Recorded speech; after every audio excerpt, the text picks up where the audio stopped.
Esta es una historia que no solo me pasó a mí, sino a toda mi familia. Cuando era pequeña, antes de llegar al lugar donde actualmente vivimos, llegamos a una casa de renta. Era una casa amplia, de color blanco, tenía un patio trasero, un pasillo alargado y ahí una jardinera lateral, donde justo se encontraba un enorme árbol de naranjas. Los primeros días, ajustando algunas cosas de la casa, uno de los vecinos se nos acercó y justo como en las películas de terror, solo llegó a hacer un comentario que a todos nos dejó pensando. «A ver cuánto duran», dijo ella, con una sonrisa burlona en su cara. «Los que siempre llegan a esta casa no duran mucho. Si a lo mucho unos 3 meses y luego se van». Mis papás solo siguieron cordialmente la charla, pero la vecina no nos quiso dar más detalles. En la semana siguiente, notábamos cómo los vecinos nos evitaban al pasar frente a la casa. Era como si no quisieran voltear a verla. Iban por la calle, caminando de lo más normal, pero justo pasando frente a la casa, cubrían su cara con la mano, así como si no querían ver lo que había ahí adentro. Se nos hacía bastante raro, pero mis papás lo tomaron solo como gente rara que habitaba alrededor de la casa. En los primeros meses todo iba tranquilo, hasta que las primeras cosas en esa casa comenzaron a ocurrir. En el patio trasero había un techo adaptado para colocar ahí la lavadora y el lavadero manual. Justo al lado derecho de este había una habitación externa a la casa. Esa habitación en particular era demasiado oscura. Es por ello que decidimos no utilizarla y mejor adaptarla como bodega. Ahí colocamos las herramientas de mi papá, nuestros juguetes, las muñecas y demás. Por las tardes, mis 2 hermanas y yo íbamos a esa habitación y sacábamos los juguetes que utilizaríamos. Mi mamá nunca nos dejaba tener los juguetes tirados, así que éramos demasiado cuidadosas con nuestras cosas. Aquí es donde la actividad comenzó. Un día, como cada tarde, fuimos a esa habitación por nuestras muñecas. Una de ellas ya no estaba en el lugar de siempre, estaba cerca de la puerta. A mi hermana y a mí se nos hizo raro, pero pronto nos empezamos a culpar la una a la otra, de quién había sido la descuidada que no acomodó en su lugar a la muñeca. Esa misma noche, al terminar de jugar, fuimos a la habitación para dejar nuestras muñecas, así que por el incidente de la tarde, nos aseguramos de dejar todo en orden. Al día siguiente, y teniendo la misma rutina, la muñeca del día anterior de nuevo estaba al lado de la puerta. Ese día fuimos de inmediato a platicarle a mi mamá, pero ella solo dijo que seguro fue un descuido, pero la vibra del lugar era diferente. Siempre hacía frío, y por más luz que hubiera en esa habitación, la habitación siempre se veía oscura. Desde afuera, en la ventana, era como si las muñecas cobraran vida. Nos miraban fijamente o se movían. Mi hermana y yo decidimos ya no entrar más a esa habitación. No sabíamos que semanas después las cosas empeorarían, hasta que mi papá vio a la mujer de negro. Mi papá trabajaba por las noches, así que su hora de llegada ya era en la madrugada. Una de esas noches, mi papá llegó más temprano de lo habitual, 3 de la mañana. Bajó de su coche, intentó con sus llaves abrir el portón de la casa, pero simplemente el candado no se abría. Se sintió observado. Levantó la mirada y entonces la vio. Vio cómo del final de la jardinera se levantaba algo. Mi papá se quedó paralizado. La forma que esa cosa tenía era de una mujer. Cabello largo, tan largo que le cubría el rostro por completo. Vio que no tenía pies. Quiso rezar en ese momento como pudo mientras la mujer se acercaba más, solo que las palabras no le salían. Así que en su mente empezó a rezar. La mujer se detuvo y se dirigió a la habitación de los juguetes. Ahí desapareció. Mi papá, asustado, volvió a meter las llaves del candado y este enseguida se abrió, como por arte de magia, como si la cosa que vio no quería que entrara. En cuanto pudo, mi papá se dirigió al patio trasero y revisó todo. No había cosa alguna ahí, así que entró a la casa y le contó inmediatamente a mi mamá. Ella tomó el agua bendita que tenía en casa y esa noche roció un poco por todas partes. Desde entonces, mi mamá no fue la misma, a pesar de que esto le pasó a mi papá. La experiencia de mi mamá por su parte fue otra. Ella tenía comportamientos que no había tenido antes. Primero, comenzó con dolores de cabeza. Todos los días sentía que su cabeza iba a explotar. Se sentía tan cansada y agotada que prefería dormir. Ya no pasaba las tardes con nosotras, porque prefería estar sola. A mí, siendo la más pequeña y con quien compartía habitación, siempre me pedía que la dejara sola, que no quería ruido. Así que todos los días, después de cierta hora por la tarde, mi mamá se encerraba, dormía y no se preocupaba más por nosotras.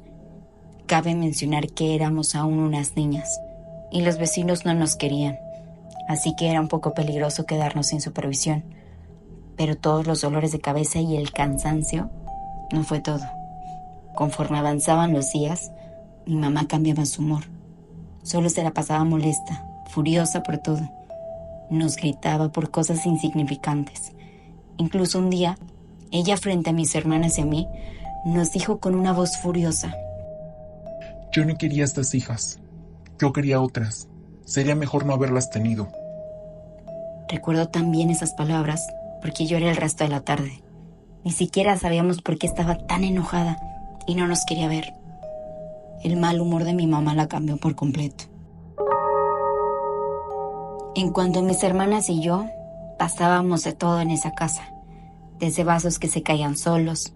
Mi hermana mayor escuchaba ruidos por fuera de su ventana. Esta habitación daba al pasillo más pequeño de la casa.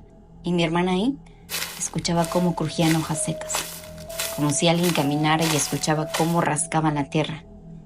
Como si alguien estuviese enterrado o buscando algo ahí. Por eso le pidió a mi mamá que por favor las cambiara de habitación. Y así fue. Por mi parte, cada noche soñaba con una pesadilla peor que la anterior. Soñaba cómo hombres vestidos de negro entraban a la fuerza a mi casa. Llegaban al cuarto y no nos dejaban mover. O bien, soñaba cómo mujeres con aspecto de brujas se posaban arriba de mí y las escuchaba reírse. Cada madrugada despertaba gritando y llorando como si lo hubiese sentido tan real. Y así cada mañana amanecía con moretones, mordidas en los brazos, en las piernas, y no me dejaban dormir. Una tarde llegó una de mis tías con mis primas para comer juntos. Era un día nublado. Para ser sincera, en esa casa todos los días parecían estar nublados. Mis primos, mis hermanas y yo salimos a jugar en el patio de atrás. Acordamos jugar a las escondidas. Así que para mi mala suerte, me tocó ser quien buscaba primero. Así fue como me dejaron sola. Todos se fueron a esconder. Cuando abrí los ojos y empecé a buscar a los demás, me metí al pasillo pequeño, el mismo que daba a la habitación de mis hermanas. Caminé por ahí y sentí como si estuvieran observándome. No se escuchaba ruido, solo mi respiración. Me puse muy nerviosa, porque ese pasillo era muy reducido y largo. Así que para apresurarme a salir de ahí, corrí.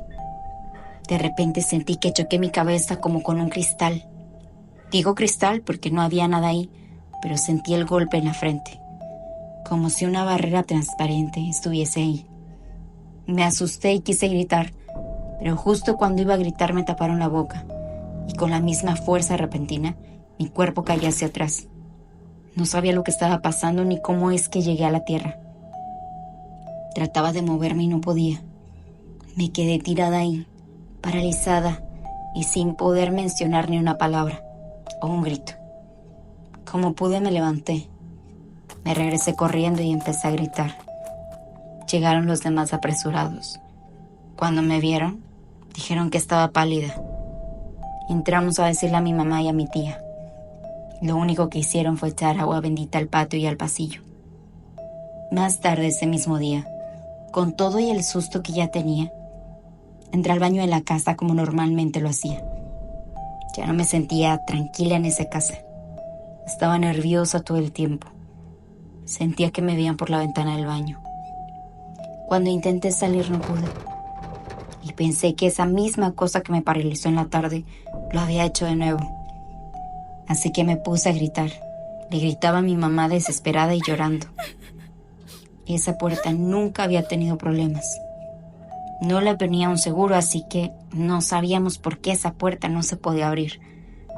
Mi tía y mi mamá intentaban abrirla, pero nada lo hacía. Minutos después lograron abrir esa puerta, pero aún con esas experiencias durante la visita, mi tía y mis primas decidieron quedarse. Esa madrugada en el cuarto de mis hermanas, a mi tía le jalaron el cabello. Ella se despertó, pero no le dio importancia, así que se acomodó para volver a dormir. Pero sintió como alguien la golpeó en la cara. Se despertó asustada, sin ver a nadie por ahí. El resto dormía. No lo supimos hasta la mañana siguiente. Tiempo después, mis papás encontraron un lugar mejor y nos fuimos ahí. Pasaron 2 años desde que dejamos esa casa. En mi ciudad había una estación de radio que comenzó un programa los jueves por la noche. Se llamaba Detrás de la Puerta. Era una versión de La Mano Peluda, pero local. La gente llamaba a la estación y en vivo la gente contaba sus experiencias. Toda la familia era fan del programa, así que cada jueves era de reunión familiar. Pero uno de esos jueves fue diferente. Llamó a una señora para contar su experiencia. Dijo que tenía una familia de 5 personas. Llegaron a una casa en renta, que como toda casa ya con años de construcción, la energía de las personas anteriores se quedaba ahí. Mis papás se sintieron identificados por nuestra experiencia con la casa, así que aumentaron el volumen y nos pidieron que prestáramos atención a la historia. La señora, a quien llamaremos Marta, cuenta que las primeras semanas lograban escuchar cómo se caían cosas de la nada. Se movían objetos del lugar o escuchaban ruidos extraños, pero nada de qué preocuparse. Ella y su familia no le dieron importancia, hasta que su hija mayor enfermó. Dijo que una noche, la chica vio a una mujer de negro, con el cabello largo. Esta mujer se arrancaba el cabello y lo colocaba en el suelo en forma de cruz. La chica, al ver esto, quedó como en un estado de shock. Durante los siguientes días, la hija de Marta ya no quería comer. Comenzó a perder peso y la llevaron con el médico.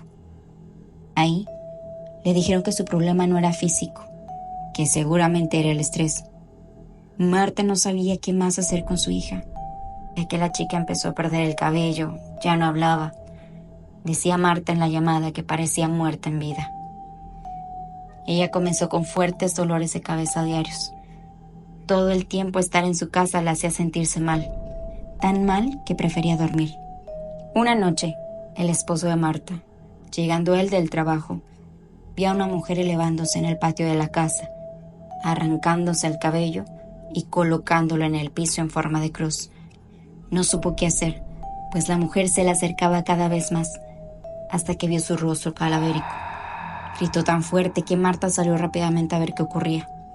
Su esposo estaba pálido, también en un estado de shock. Después de eso, el siguiente en enfermar repentinamente fue su hijo menor. No entendía lo que estaba pasando. Los doctores no les daban respuesta y ellos no eran tan creyentes como para tener alternativas. En una de las tardes, Marta decide sembrar algunas plantas en su patio. Comienza a escarbar cerca de la pared y se da cuenta que su pared está manchada.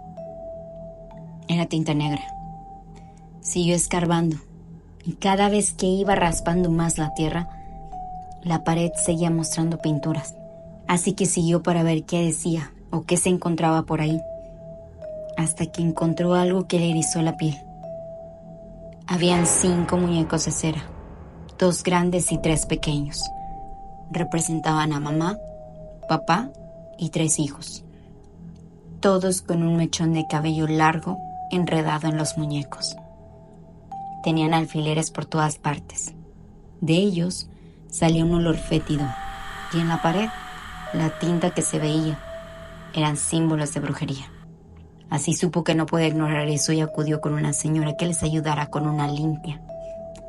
Marta y su esposo hicieron todo lo posible por sus hijos, siguiendo las indicaciones que la curandera les dijo. Se deshicieron de esos muñecos, pero no pudieron aguantar ni siquiera 3 meses en esa casa y decidieron marcharse. Marta contó que desde que salieron de esa casa, ella recuperó a sus 2 hijos enfermos. volvieron a ser los de antes y que creía que esa casa realmente estaba maldita.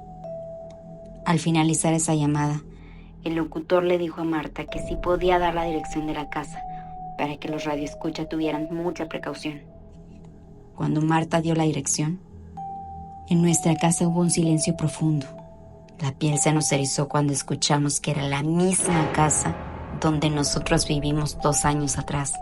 En ese momento, el fuego de la estufa se apagó, dejando salir solo el gas, justo cuando dijeron la dirección de la casa.